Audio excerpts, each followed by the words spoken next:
So plan for God bless you. The Bible word is worship. Number 2, plan for God's family. Bible word is fellowship. No man is an island. Ano? Sabi nga ni na kuya, gusto rin nila na yung ano tawag na sa high school? Yung recollection. Gusto nila pumasok doon sa recollection para yung mga high school ay matuto sa salita ng Diyos. Gusto nila pumasok sa pamaldan doon sa recollection ng pamaldan, para yung mga high school doon sa pamaldan ay matuto para sa Panginoon. Sabi ko, dahan-dahan lang, dahan-dahan. Para bang yung slogan ng Pure Food, slowly but surely. Alagaan muna natin isa. Isa muna alagaan natin. Pag naalagaan natin yung isa, at itong isa naturuan natin kung paano mag-aalaga yan. Tapos mag-aalaga ka pa ng isa. Naintindihan niyo po, pinakita ko noon. Kaya mahalaga yung fellowship. Mahalaga yung small group. Mahalaga yung CG. Hindi tayo lalaro kung tayo linggo lang dumadalo. Yung bang pagpasok natin sa church, preparation worship tayo, makikinig tayo ng mensahe, pagkatapos natin makinig ng mensahe, mag-o-offering tayo, pagkatapos mag-offering, magka-closing song tayo, pagkatapos sa closing song, lalabas na tayo. And then, ihintay mo naman ng Sunday, hindi ka lalago doon. Ang buhay natin parang spaghetti. Pataas, pababa. Hindi mo maintindihan. Spaghetti, pataas, pababa. Hindi mo maintindihan. Kaya marami kang hinahanap. Marami kang kulang. Kasi nga, Sunday lang yung dinadalo mo, hindi ka nakikipag-fellowship, hindi ka nakikipag-kumustahan. Lagi kang isolated. Gusto mo ina-isolate mo yung sarili mo, inilalayo mo yung sarili mo sa mga kapatiran. Hindi o ganon. Tayo inilikha ng Diyos para sa isang pamilya. At pag nagkamali tayo ng pabilang sa pamilya, para tayong si Noah. Sino nanonood ng Noah? Dumating yung nanay yung unggoy na nag-alaga. Natatanda niyo yung kwentong yun? Sila'y binarin. Tapos, yung kanilang sasakyan, nalubog sa dagat. Yung bata, pangalan na si Eli. Eli. Yung bata yun, na sa magandang kapalaran na napunta doon sa tribo ng mga taong unggoy. Nung sila'y nandun sa taong unggoy, yung galing unggoy, yung naranasan niya, kaya maglakad gaganon-ganon. Kasi nung nakikita niya, nalala ko tuloy nung kami nag-aaral sa Bible School, meron kami nalagang gansa doon. Gansa, alam niyo yung gansa, no? Alam niyo yung gansa? Yung mga bibe na yung mga ganun, di ba? Pagka umaga yun, pinakakain namin yun. May nakalapati sa kapitbahay. So yung kalapati, pag nagagis na kami ng pagkain na gano'n, bababa yung isang kalapati at makikikain. Dahil puro gansa ang kanyang kasama, gumagano na rin. Akala niya, gansa siya. Kaya nga pag nagkamali tayo ng bilang, pag nagkamali tayo ng asamahan, kung ano yung kanilang ginagawa, yun ang mangyayari sa atin. Pero sa pamilya ng Diyos, ibang klase. Pag ikaw ay nasama sa pamilya ng Diyos, wala nang pinakamasayang tao sa balat ng lupa, kundi ikaw. Bakit? Nasa pamilya ng Diyos. Kaya sabi nga niya, plan for God's family. Pinlano tayo ng Diyos para ilagay tayo sa kanyang pamilya. And that's fellowship. Number 3, created to become like Christ. Tayo nilikha ng Panginoon para maging katulad tayo ni Jesu Cristo.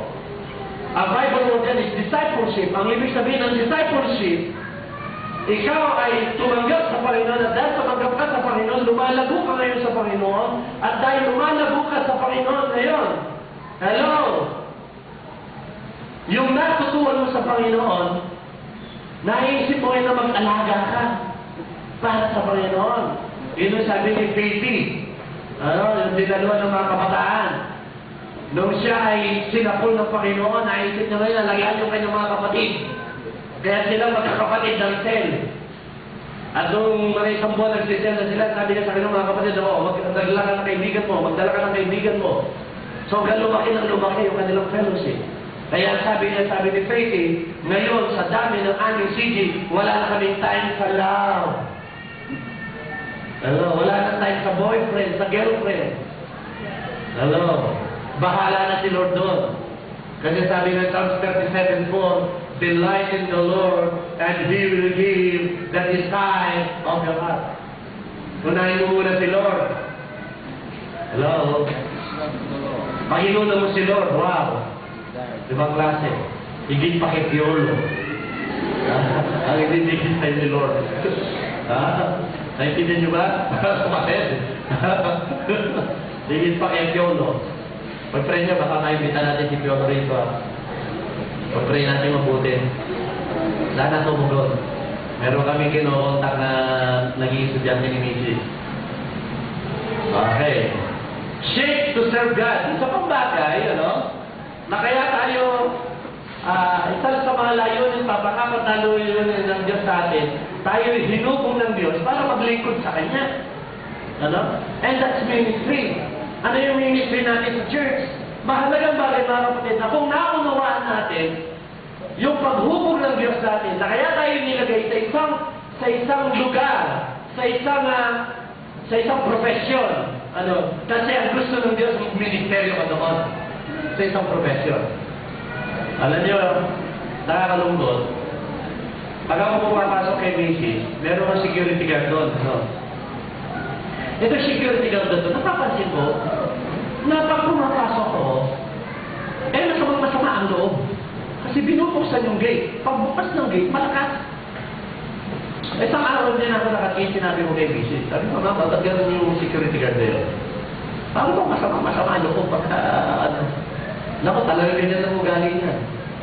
Hindi man lang mamit hindi lamang mag-good morning, pero yung si mga, ano pa naman yung samahan? Si mga,